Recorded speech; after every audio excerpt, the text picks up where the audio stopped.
Ох, и мясо у меня отличное, а сезон шашлыка еще не скоро. Знаете, шашлык ведь готовят не только в России, не только в Средней Азии и на Кавказе. Шашлык готовят в Индии, Юго-Восточной Азии, на Дальнем Востоке. Везде готовят люди шашлык, потому что это очень вкусно. Но сегодня я хочу вам показать блюдо, которое можно приготовить, ну даже, скажем так, в квартирных условиях. При этом по вкусу оно будет ничуть не хуже шашлыка. А может быть даже в чем-то и поинтереснее. Уж во всяком случае эффект на ваших гостей вы произведете несомненно. Лук порезал вот такими чешуйками, достаточно крупными. Ни в коем случае не полукольцами, а вот такими чешуйками. Чтобы лук ничем не отличался от ломтиков других овощей. Очень тонко нарезаю морковку. И редьку. Одним словом, все, чем можно закусить, нарезаем тоненькими ломтиками.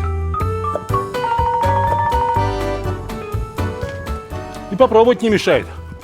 Не горчит ли? Вкусна ли редька? Болгарский перчик 3 разных цветов. Еда должна радовать глаз. Еда должна радовать обоняние. Еда должна радовать даже слух. Не верите? Вы сегодня в этом убедитесь. Помидоры. Ну что их готовить? Ботва как пахнет. Прямо свеженьким огородом. Их располовинил. Да и все. Для овощной части будущего мясного блюда, пожалуй, что достаточно.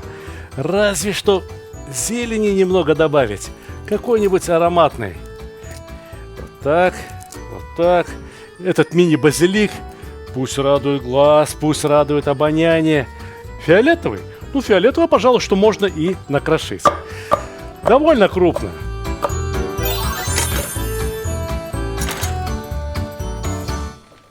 Красиво? Да, очень красиво. Однако не соленая еда вкусно не бывает. Немного соли и немного масла. Ну, приличного масла. Такое, которое не стыдно и съесть. Буквально ложечку, ну максимум 2. Кто вам считает? Мясо. Мясо будем мариновать на шашлык и еще кое-на что. У меня в руках отличный кусок очень нежной говядины. О, такое прям самое, что ни на есть шашлычное мясо. Однако кусочки должны быть несколько помельче, чем мы привыкли. Вот такие. Вот такие, пожалуй, что будут в самый раз. Видите, мясо даже в сыром виде очень нежное. И очень важно сохранить его нежность. Остальное мясо я нарезаю тоненькими ломтиками, чтобы они были готовы буквально за 30-40 секунд.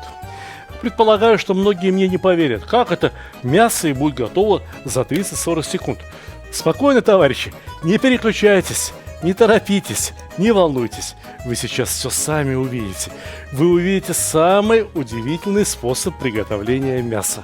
Не очень много мяса, да? Грамм 150, может быть 200. Но таковы правила. Кто положит больше, у того ничего не получится. Теперь щепотка соли. И вот без чего вы не обойдетесь. Скажете, ну да, Сталик, шашлык, да, конечно. Как же шашлык, да, вот без этого.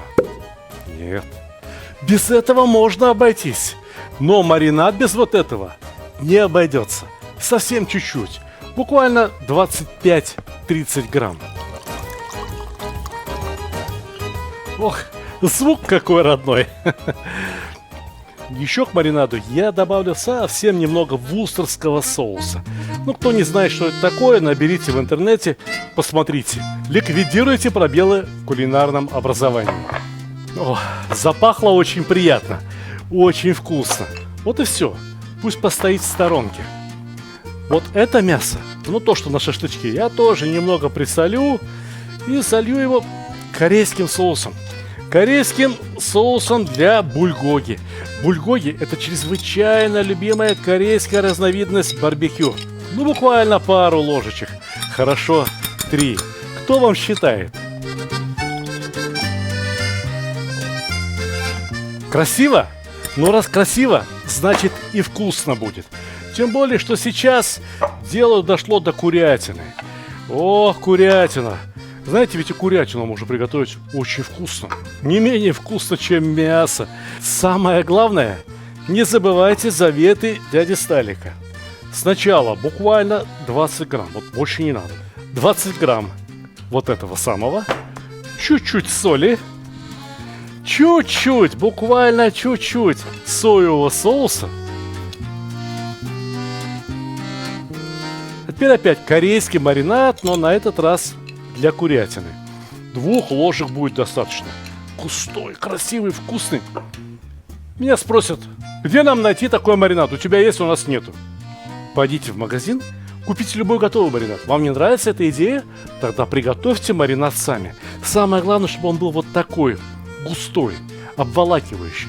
Видели, как у меня все было нарезано? Что говядина, что курятина. Очень тонко. Поэтому замаринуется это буквально за 5-10 минут. Ровно столько же минут нам потребуется для того, чтобы разогреть как следует чугунные сковородки. Полюбуйтесь. Видели, какие у меня сковородочки? Очень симпатичные. А здесь вот подставка под горячее. Жалко, что нету крышек для этих сковородок. Ну ничего страшного. Взяли фольгу и сделали вот такие пилотки. Накроешь, и будет все так, как надо. Какая разница мясу или курятине, чем ее там сверху накрыли? Никакой разницы нету. Все, ставьте и нагревайте. Пусть сковородки раскалятся, ну не до малинового цвета, но градусов до 300, 270. Вот это будет хорошо. Огонь, сковородка, курица. Очень тепло, уютно, очень мило. Так по-домашнему. Но иногда чего-то не хватает. Например, нам не хватает спонсоров. Это соус курицы можно добавить и потом. А о рекламе лучше позаботиться заранее. Приходите, убедитесь, мы умеем снимать вкусную рекламу. Еще одна сковородка, потяжелее, помощнее. Ну и горелка для нее. Как раз такая, как надо. Под размерчик. Пусть себе стоит и спокойно нагревается. Терпим, ждем. Буквально через 5-6 минут вся еда будет готова. Сковородочки разогреты. Что надо. Теперь небольшую часть овощей. А точнее лука, болгарского перца, ароматной зелени, морковки и даже редьки смешиваем с курятиной. Ну и все содержимое мисочки. Раз и на сковородку.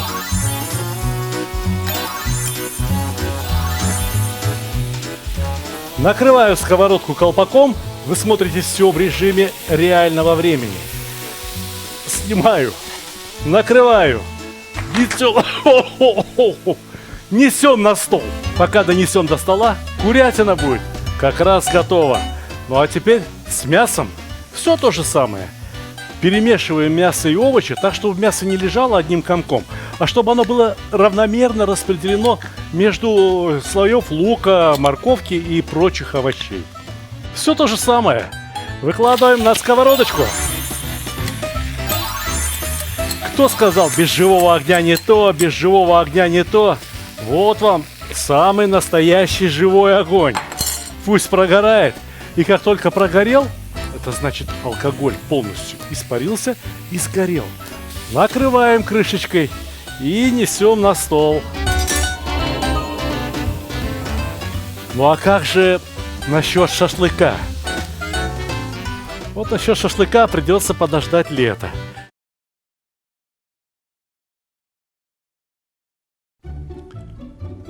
Самый лучший подарок – тот, который приносит радость и удовольствие. Особенно если речь идет о мужских удовольствиях.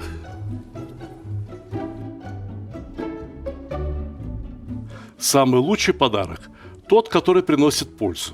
Например, кому не хотелось бы наконец-то разобраться в приготовлении мяса? Самый лучший подарок – это то, что принесет хорошее настроение в погожий, солнечный день.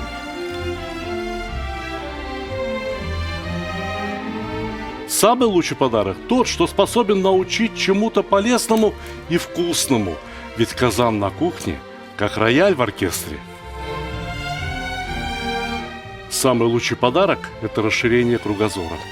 А вы думали, что плов – это блюдо с единственным верным рецептом? А не пора ли покорить все вершины великого блюда? Самый лучший подарок – тот, что может сделать человека счастливым. Ничто не укрепляет семью так, как вкусное и доброе застолье. Отличный подарок – это книга с новыми рецептами из хорошо знакомых продуктов, к тому же приглашающая в очень вкусное путешествие в мир Востока. Самый лучший подарок, когда все самые любимые и популярные рецепты собраны в одном месте, где текст превращается в видео, а картинки оживают. Полюбуйтесь, какой красавчик. Самый лучший, самый ценный подарок – это дружба между братскими народами. Теперь вы совершенно точно можете сказать, что с татарами вы уже давно пуд соли съели. Моя самая новая и самая любимая книга рассказывает о земле и раскрывает всю душу татар. Эти книги теперь можно купить любым удобным для вас способом. С автографом в моем личном интернет-магазине, либо с быстрой доставкой через Озон, либо с большими скидками и кэшбэком в мегамаркете. Ссылки в описании к ролику, а также в верхнем комментарии. Смотрите внимательно. Сталик Ханкишиев все показывает. Вот это, ребята, шашлык из курятины. Из другой курятины. Я там за кадром замариновал. Какая разница, в конце концов. Все очень просто. Половину овощей одним махом на раскаленную сковородочку. Сверху шашлычок. Все это поливаем одной рюмочкой идеальной горючей жидкости. И поджигаем. Вот вам живой огонь. Как только огонь потух, накрываем крышкой и несем на стол. Все готово. Освобождаем сковородку и снова ее на огонь. Вот теперь наливаем немного масла на сковородочку и сразу же на это масло шашлык. Успел остыть шашлык. Да ничего страшного. Вот так вот. Пусть лежит. Овощи да зелень поверх шашлыка.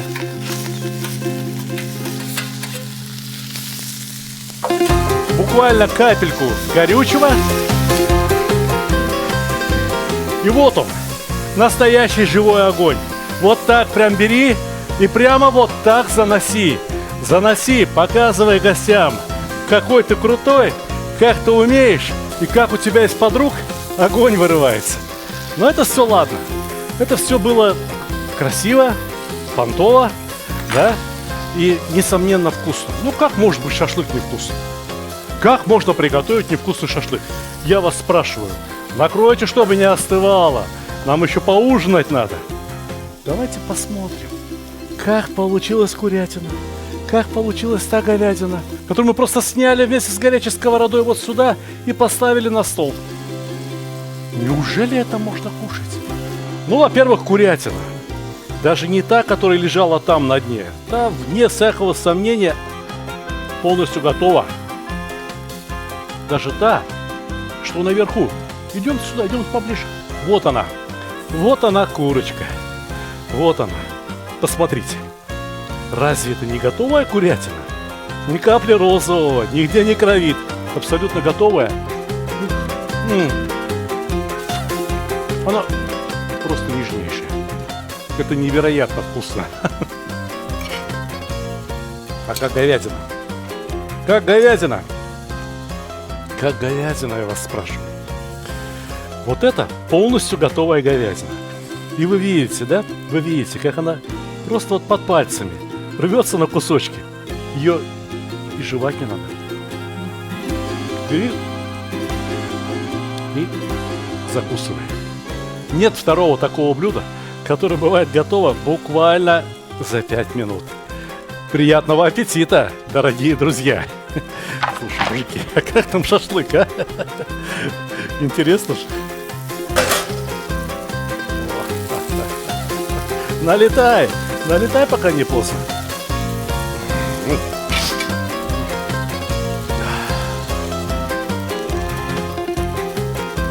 О, м, м.